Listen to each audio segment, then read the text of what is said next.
Opa! Seja muito bem-vindo ao canal do Podcast Empreendedor no YouTube. Assina o canal e clica no sininho para não perder nenhuma entrevista com empreendedores, CEOs e fundadores de empresas ou startups que estão literalmente transformando o mundo que a gente vive. Se você gostar também, lembra de dar um joinha, porque isso ajuda muito a espalhar nossa mensagem e fomentar o empreendedorismo e a inovação no Brasil. Beleza? Vamos nessa?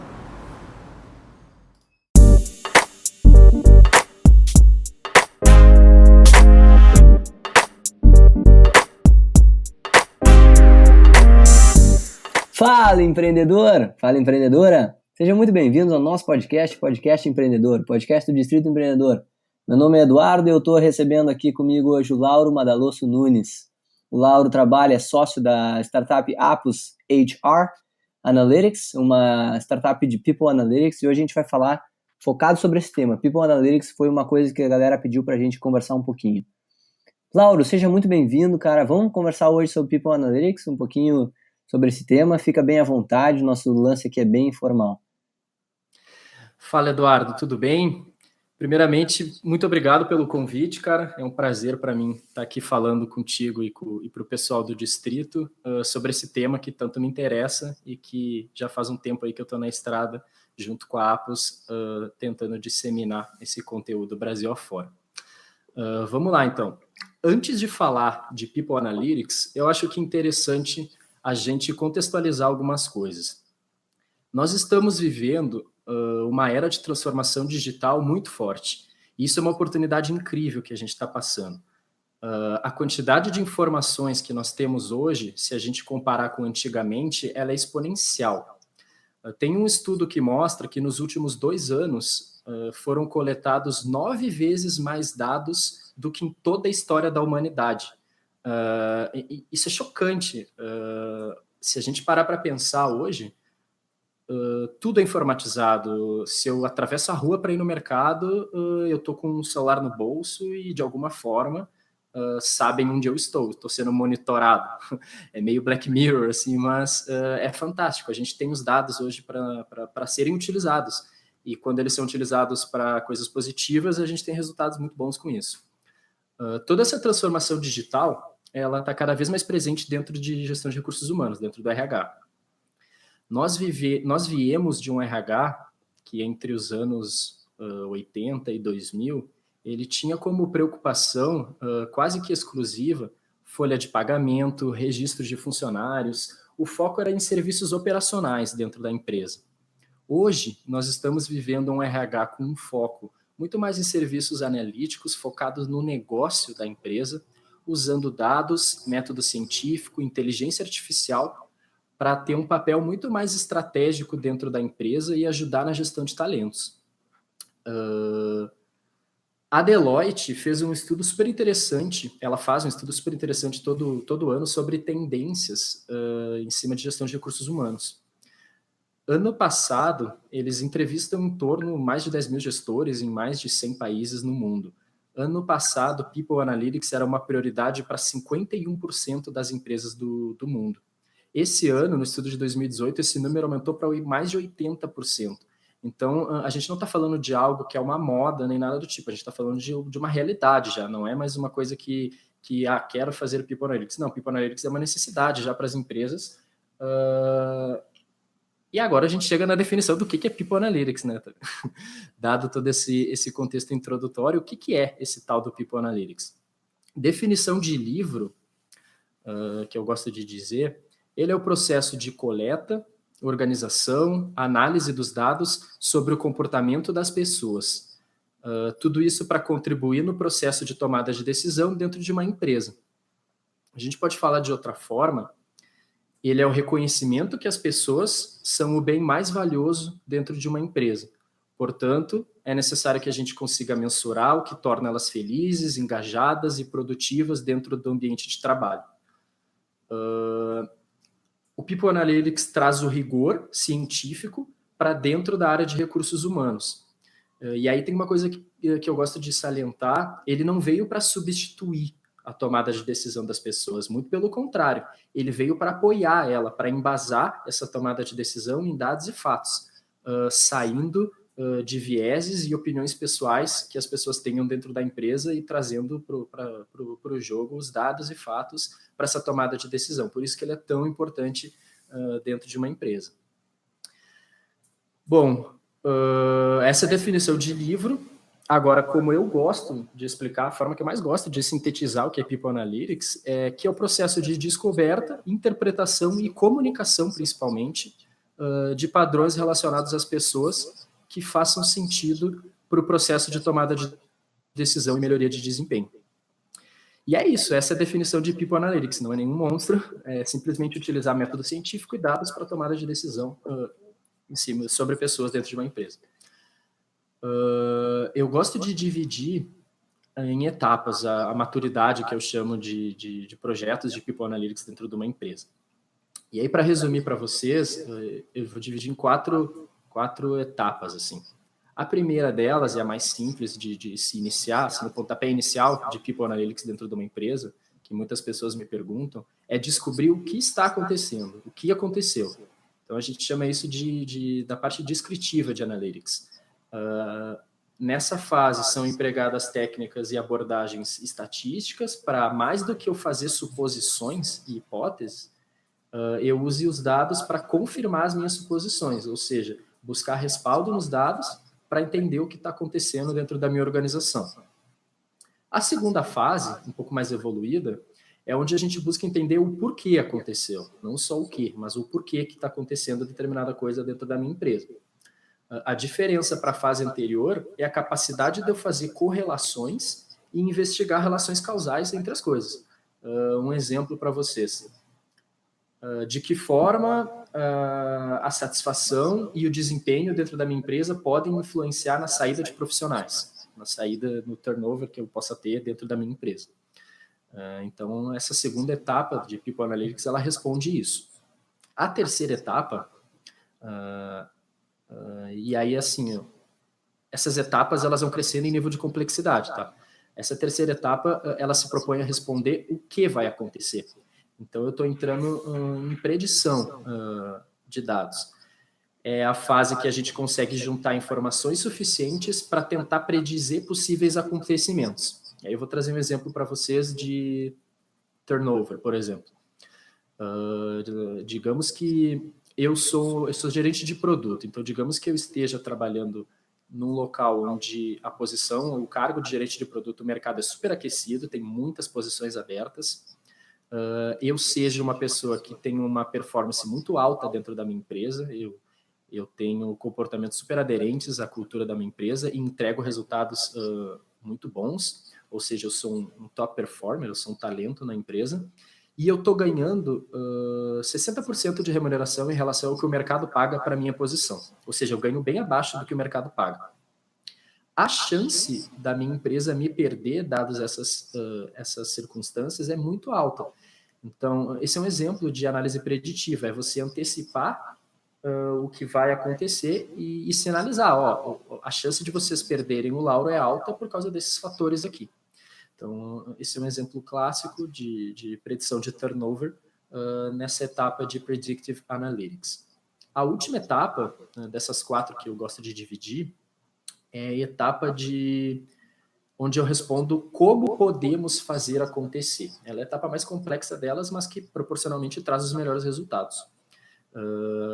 Nós chamamos ela de Prescriptive Analytics. Nessa etapa é quando a gente consegue dar recomendações, ou seja, informar o que pode ser feito para garantir que determinada coisa vá ou não vá acontecer. Eu vou dar um exemplo para vocês, não vinculado a pessoas, daí um exemplo de simplesmente onde a análise desses dados nessa etapa de como podemos fazer acontecer foi utilizada pelo Walmart em algo que, enfim, é bem legal esse case. O grande objetivo de uma determinada loja nos Estados Unidos do Walmart era aumentar o número de venda de cerveja dentro da loja, porque a venda não estava boa, eles estavam ficando com estoques muito grandes.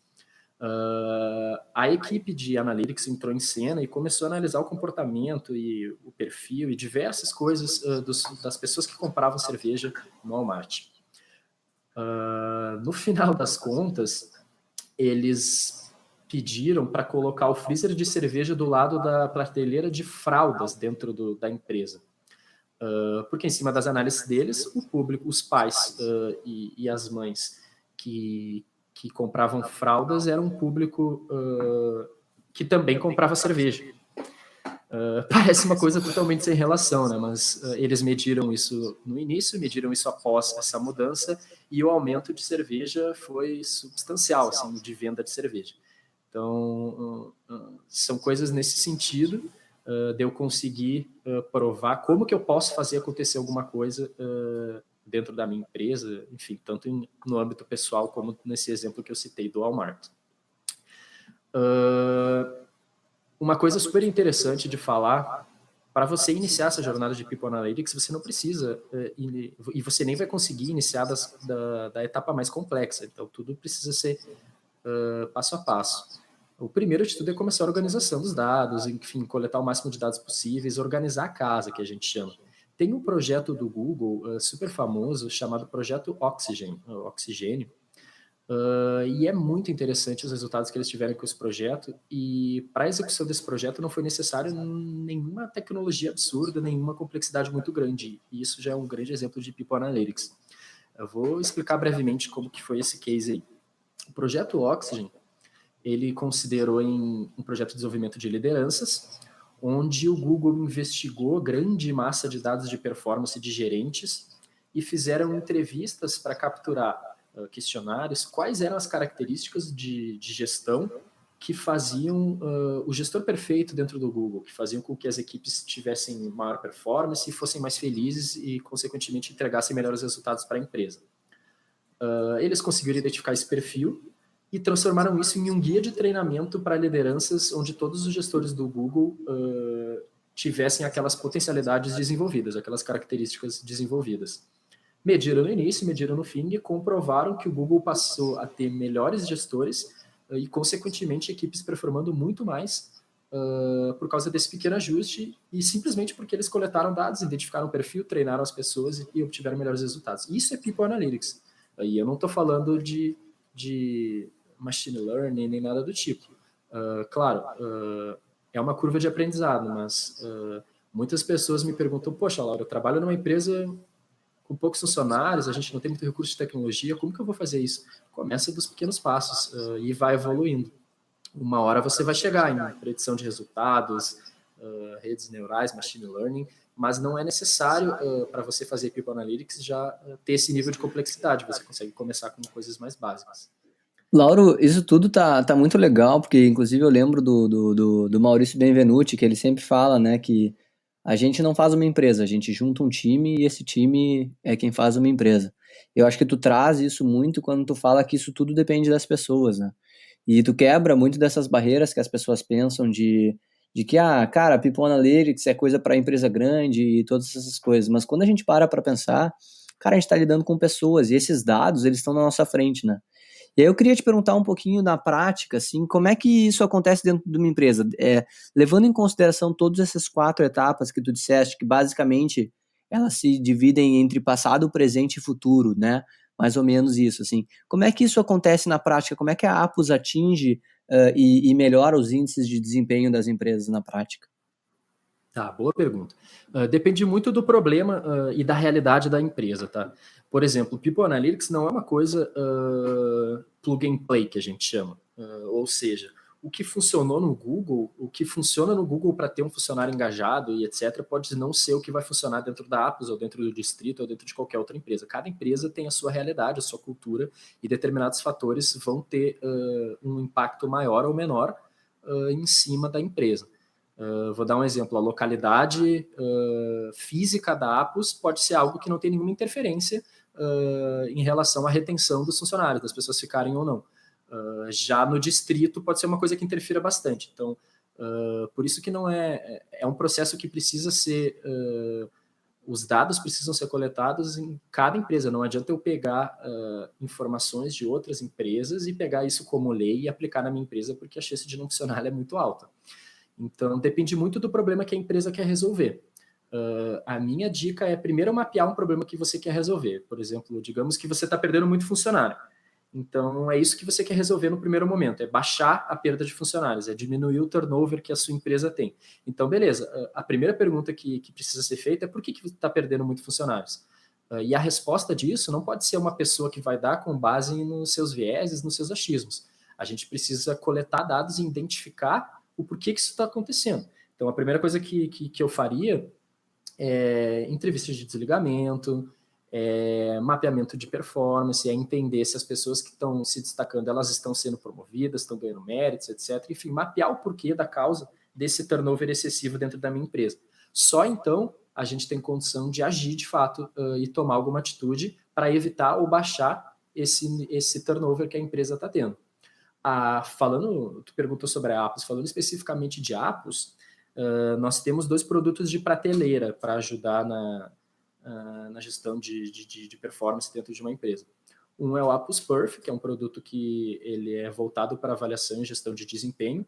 Então, ele permite a criação de ciclos de avaliação distintos por competências comportamentais, por objetivos, metas, OKRs. Ele permite o mapeamento de performance das pessoas, quem são os talentos, quem que precisa ser desenvolvido, aspirações de carreira, plano de desenvolvimento, enfim. Ele dá toda essa noção para o RH para que consiga gerir os seus recursos e ter o melhor deles, né? E nós também temos o Apus Pulse, que é um produto de pesquisa de clima e engajamento, onde a empresa pode disparar diversos questionários em cima de dimensões e fatores, engajamento, entre outras, para mapear onde que estão os problemas a serem resolvidos na empresa. E, em cima disso, elaborar planos de ações na própria ferramenta para melhorar o clima organizacional. Então, é isso que a gente está se propondo hoje dentro da Apus. Então, esse processo, ele acontece primeiro com o mapeamento, né? Qual é o problema que a gente vai combater, depois é uma aplicação direta de um questionário para os colaboradores, por exemplo, para tu entender de fato qual é a opinião, não uma opinião disfarçada, né, entre aspas, mas de fato de quem tá ali vivendo diariamente.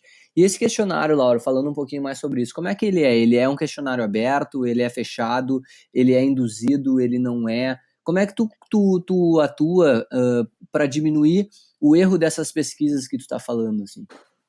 Boa pergunta. Esse questionário ele tem um papel fundamental em cima do que tu quer extrair, porque se as perguntas não forem bem construídas, se as perguntas forem ambíguas, se eu entender algo diferente de ti, por exemplo, quando eu ler uma pergunta para responder, o resultado vai ser distorcido e ele não vai trazer ganhos para a empresa. Então, o principal trabalho é elaborar um questionário sucinto e coerente com o que eu quero extrair dentro da minha empresa. Questões bem objetivas e que normalmente respeitam uma escala de resposta. Então, as pessoas vão ter uma escala de 1 a 5, do discordo totalmente, por exemplo, até eu concordo totalmente para determinados aspectos. Para perguntas abertas, ou seja, onde eu vou permitir que as pessoas escrevam texto, a gente tem um grande desafio, né? Dependendo do tamanho da empresa, de extrair alguma informação relevante dessas perguntas abertas, porque as pessoas vão escrever textos e muitas vezes, se a gente está falando de uma empresa que tem 10, 20, 30, 100 mil funcionários, não tem como, é humanamente impossível ler todas as respostas qualitativas e eu extrair alguma coisa substancial disso. Para isso, a gente se dispõe a fazer uma análise de sentimento em cima dessas respostas. O que é essa análise de sentimento?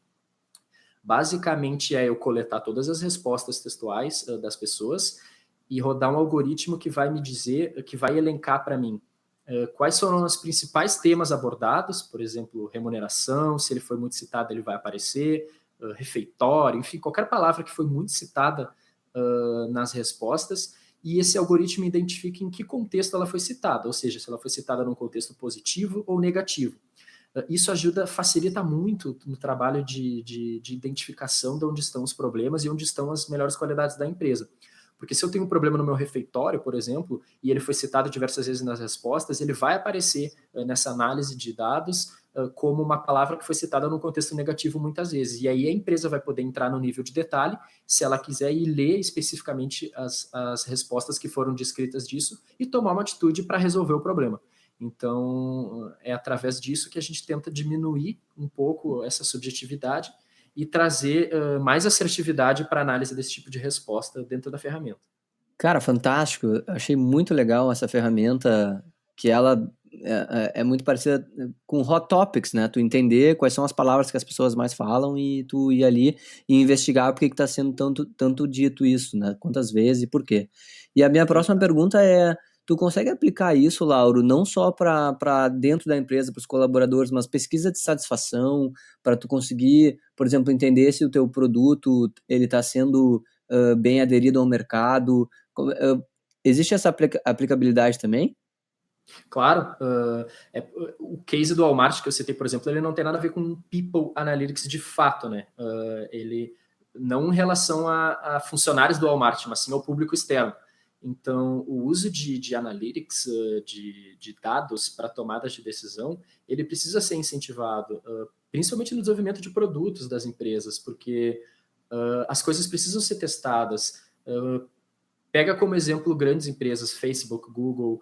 Esses caras, eles desenvolvem funcionalidades e literalmente testam. Eles pegam um determinado público lá, o Facebook pega 1% da população do Facebook e libera e mostra a página do Facebook de uma forma diferente para essa galera. E colhe dados, colhe resultados para ver se eles atingiram o que eles esperavam. E aí, se eles atingiram o que eles esperavam, aí sim, eles começam a expandir, liberar para mais pessoas. Então, as decisões de produtos deles não são baseadas em uma pessoa.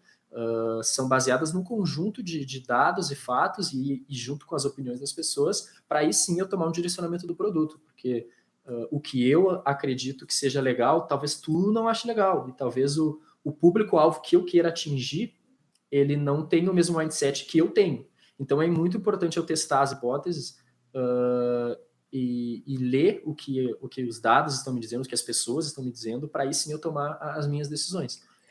Com certeza elas vão ser muito mais assertivas do que se eu ficasse dentro da minha casa aqui sentado a quatro paredes e achasse que eu construí o produto perfeito sem nem validar isso com o mundo, entendeu? E isso é mais aplicado, Lauro, no nível 4, aquele, né? Do para onde queremos ir, onde queremos chegar, né? Em relação a People Analytics, sim. O primeiro nível ele responde o que aconteceu, né? Então ele dá informações para a empresa. O segundo responde o porquê aconteceu. O terceiro, o que vai acontecer, mas ainda até esse terceiro a gente ainda não está falando de tomada de atitudes, a gente só está falando de informações, e aí as pessoas em cima dessas informações vão ter uma tomada de decisão. Mas o quarto nível ele já está se propondo a fazer algo. Então ele é propositivo, né? Ele já te diz como que eu posso fazer acontecer ou como que eu posso fazer para parar de acontecer determinada coisa que está acontecendo. É exatamente isso. Fantástico, Laurinho. Cara, achei demais, assim, acho que a dica que fica para as pessoas e empresas que estão nos escutando é aplicar um pouco mais de People Analytics nas suas empresas, né? Obviamente, daqui a pouco tu já vai fazer um merchan aí para quem quiser te contratar e contratar apps para fazer isso. E além dessas dicas, Lauro, de aplicar e entender a importância do People Analytics, qual é as outras dicas que tu daria para as empresas para começarem a executar um pouquinho dessa colheita de dados e para conseguir entender, assim, como é que tu diria para o pessoal começar a fazer isso dentro de casa? Como mensagem final, eu gostaria de dizer, não tenham medo de errar. Parece simples, mas o erro ele leva a empresa a crescer. Não, eu escuto muito de diversas empresas, a minha empresa é uma empresa extremamente familiar, ou a minha empresa é muito tradicional, isso não funcionaria aqui. E, cara, quem disse que não funcionaria? É a opinião de uma pessoa que está dizendo, coleta dados, conversa com teus funcionários, entende se de fato não funcionaria. Talvez seja a tua opinião, porque tu está há 30 anos dentro da empresa, mas as pessoas que estão sendo contratadas agora, elas não carregam essa bagagem. Então, entende o que constitui a cultura da tua empresa e não o que constitui o que tu mesmo acha, mas sim o que o público da tua empresa acha, porque são as pessoas que vão fazer a tua empresa, elas que vão fazer a tua empresa ir para frente ou regredir. E isso é uma coisa que eu tenho para mim, independente do produto que a empresa ofereça, independente se ela tem um produto físico, se ela tem um produto digital, se ela é o Airbnb da vida, enfim, qualquer segmento de business, o que vai dizer se a empresa vai ter sucesso ou não são as pessoas que trabalham lá dentro, são as pessoas que fazem a empresa. E eu vejo muitas empresas dizendo, eu quero inovar, eu vou criar uma área de inovação, mas aí no primeiro erro que as pessoas cometem, porque elas tentaram fazer alguma coisa diferente do tradicional, elas são punidas. E aí a gente, poxa, como é que eu quero ter uma cultura de inovação se no primeiro problema que acontece quando uma pessoa tenta fazer algo de uma forma diferente, eu estou punindo ela? Não funciona, não tem como eu inovar dessa forma. Então, permitam que as pessoas tenham liberdade dentro da empresa de vocês e sejam propositivos, proponham coisas, porque disso pode sair o futuro da tua empresa. Eu tenho muito... Essa é a mensagem final que eu gostaria de deixar. Assim. Perfeito, Laurinho. Eu acho que a grande lição também que fica é se aproximar, né? Se aproximar mais nos colaboradores, conversar mais, entender, usar da empatia, entender como é que para eles está sendo trabalhar conosco, né? Esse é o século XXI, é a gente fazer com que o nosso colaborador ele se sinta dono da empresa também, de alguma maneira. E eu acho que isso que tu disse, meu, de fomentar a inovação por meio da aceitação do erro, né? Eu acho que isso é uma baita mensagem. Cara, demais, Lauro, passa aí, faz um merchan pro pessoal, onde é que o pessoal consegue te alcançar, conversar contigo. Obviamente, a gente aqui também pode passar o contato, se quiserem falar contigo, mas diz aí as tuas redes sociais e tal. Beleza. Lauro Madalusso Nunes, galera, em qualquer rede social vocês me acham com esse nome, no LinkedIn /Lauro Nunes, apus.com, vocês encontram tudo que a gente oferece para tecnologia, para recursos humanos, e fico à disposição aí para bater papo com quem se interessar sobre o assunto. Fiquem à vontade para entrar em contato comigo, e agradeço a oportunidade, Eduardo, de estar batendo esse papo com vocês e levando adiante aí essa bandeira de gestão de recursos humanos para frente. Obrigado mesmo. Que legal. É isso aí, pessoal. Então estamos chegando ao fim de mais um podcast empreendedor aqui. Se você tem qualquer tema ou qualquer dúvida que você gostaria que a gente conversasse aqui, entrevistasse uma pessoa, indicação, a gente também está aceitando muito. Manda a sua dúvida ou a sua sugestão para contato@distritoe.com.br, que a gente vai atender com o maior prazer. Lauro, muito obrigado, cara. É sempre... O Lauro, além de trabalhar na Apps, ele é meu grande amigo, então é sempre muito bom falar contigo. Hoje ele está me ajudando nessa experiência, a gente está fazendo uma entrevista à distância aqui e vamos ver como é que vai dar isso aí.